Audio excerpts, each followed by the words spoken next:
What is up, guys, and welcome back. So now in this video we will be working up with the WooCommerce settings. So let's just go ahead and let's hit settings, and you can see that we are in the settings. Okay, we have overviewed this already, and these are not much necessary right now. When we will be working up with the reviewing of our site, we will just give some fake orders, then we will be working up with the orders, coupons, and everything. Okay, so let's just go ahead and let's just come here in the general settings. We have the address line. You guys already know about this right here. Okay, and then we have the general options. These are basically very important. Okay, this is like sell location. So if you want to just where you want to sell your products. Okay, so I'm like if someone is from Russia, or someone is from America, or someone is from London, so you just can select for sell to all countries except for, so if I don't want to sell to like Russia, I'll just select here Russia, that I don't want to sell to Russia.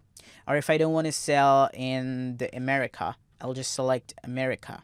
Okay, United States, basically United States. Okay, if I don't want to sell them, okay, same like this, I can just add United Kingdom. We don't sell to United Kingdom, we don't sell to United Arab Emirates, and something like that. Okay, so if you don't want to sell to these countries, you have to select this option. Okay, if you want to just select to specific sell to specific countries, okay, then you can select it. Like we just want to sell it to Pakistan and no one else, we don't care about them, and we just want to sell to our country, and then I'll just hit save changes, and then I will sell to only this country. So there are online stores like that. Like if we just open up to some of the website, they just sell to their country only because of the shipping charges and the custom and something like that. So you can also build your own country-based online store. Okay, so then you have to use your country domain name, because I would recommend you to go with this, otherwise your SEO will be good. Okay, so let's just go ahead, let's just come here, and we want to sell to all countries. Okay, like the billing address can be on any country, and then we have ship to all countries you sell to. Okay, this is like we ship to all the countries, we ship to specific countries only. Okay,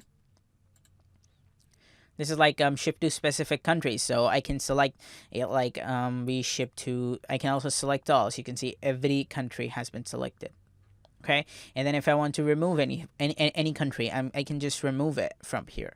Okay, I can just hit select none, and you can see that I can select only one country. So if I want to create a gift selling based website, like anyone from anywhere can send some products, gift products, to Pakistan only. Okay, so if a guy is in America and her fiance is in Pakistan, okay, and that guy wants to send a gift to that, so his billing address would be America, we are selling there in America, but we are only shipping in Pakistan. So this is what I mean. Okay, so there's a difference between selling and the shipping. Okay, so the billing address would be in America, and the product is going to be shipped from us to the Pakistan, to the lady who is living in Pakistan. Okay, so this is what I'm telling you exactly. Okay, so what I'm gonna do, I'm just gonna select ship to all countries you sell to, because I want to ship to all of the countries. Okay, and then we have the default customer location, so it's gonna geolocate.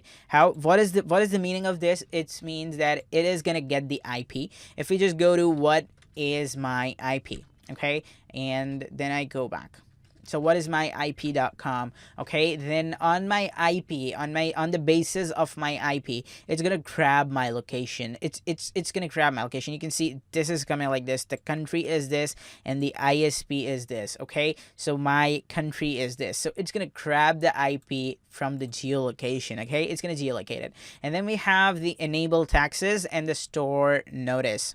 What is this? Is that you want to enable the taxes and calculations. Like if you want to sell to other countries, you're probably charging them their tax because you have to pay to the government, right?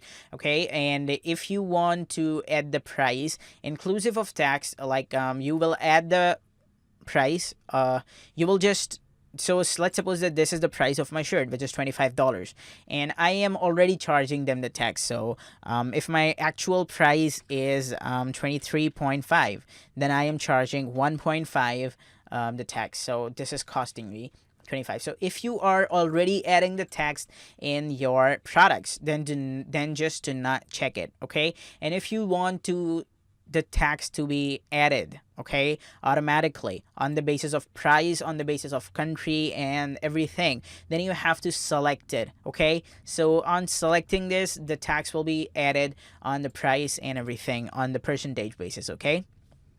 So I will be adding the tax, okay? And then we have the store notice. If you don't want to add the tax, just uncheck it, okay? And then we have the store notice. What is this? It will just add the store notice on the store that if you want to add anything. So if you want to add a store notice about 50% off all products, use the coupon code 50%, okay? And then when they go to cart, when they check out, you have to enter the coupon code, and then this product will be on 50% off, okay? So this is what I mean exactly. Now let's just come here and let's just add a store notice. So if I check it, you can see this is coming here. This is a demo store for testing purposes. No orders shall be fulfilled. So make sure that you add it, because we are creating a demo store right now. This is not our online store where they, if someone buy the product and you are not able to ship it, he'll just open that he will just open that in the PayPal that this guy didn't ship the product, and that there would be problem. You have to refund them the amount and something like that. So just add this text and do not configure your PayPal, or do not configure your PayPal. Okay, so if you want to add it, you just have to come here and then you have to go down, and then we have the currency option. Okay, it says the following options affect how prices are displayed on the front end. Okay, so the currency is the dollars, the currency position is this, the currency position is the left, like if I just come here, we can see that I can add the currency symbol to the right. I can add the space here.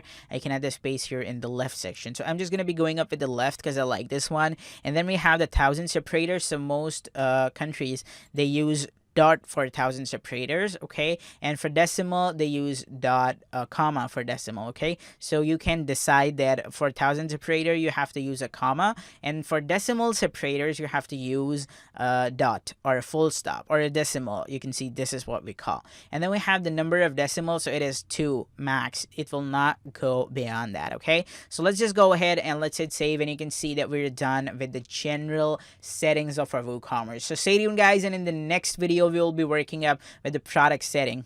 Goodbye.